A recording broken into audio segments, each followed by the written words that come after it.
Trembler, pleurer ou avoir peur, comme les disciples pendant la tempête, ne veut pas dire que tu as perdu la foi ou espoir. Mais c'est l'ADN pour te faire avancer vers celui qui te déclare juste et proche. Jésus est dans ta barque, en ta direction. Dieu vient à ta rencontre. Quelqu'un quelque part, mon Dieu le visite. Car la grande visitation de Dieu nous trouve parfois en dehors de notre zone de confort. Comme David dans la bataille contre Goliath, l'Éternel est devenu sévère. Dieu redressera cette situation en ta faveur. Comme David a porté Goliath en un jour, Dieu mettra fin au règne de Satan sur ton chemin et fera la différence à ton sujet. Non pas parce que tu as raison, mais parce que tu es sa raison. Alors attache-toi à ce que tu crois, à la parole de Dieu. N'arrangera pas, mais il s'arrangera à ton sujet. Parce qu'il a vu, il a prévu et pourvoira. Alors, ne mets pas foi de ce que tu regardes ou vois aujourd'hui peut changer demain. Donc ce que tu vis aujourd'hui, comme les disciples pendant la tempête, ce n'est pas ce que tu seras demain. Alors que la joie du Seigneur soit ta force et ton partage. Car Dieu ne se trompe jamais sur ce qu'il fait. Donc ce n'est pas parce que tu ne comprends pas que Dieu ne sait pas ce qu'il fait. Alors ne cherche pas à comprendre ce qui se passe, mais cherche plutôt à savoir comment il va finir. Le Dieu que nous servons est la finalisation de ce qu'il commence. Donc il ne peut jamais mal finir ce qu'il a bien commencé.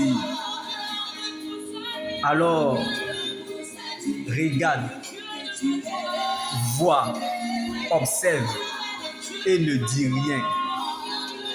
Lorsqu'il révèle un fait, il va jusqu'au bout de sa délivrance complète. Donc ce n'est plus ton combat, car Christ a été ressuscité pour toi. Donc il y a encore de l'espoir. Tant que Jésus vit pour toi, tu peux toujours encore attendre quelque chose. Car c'est en perdant une bataille qu'on trouve une nouvelle façon, bien-aimé, de gagner le combat. Comme Jésus n'a pas parlé de la tempête, mais il a parlé à la tempête.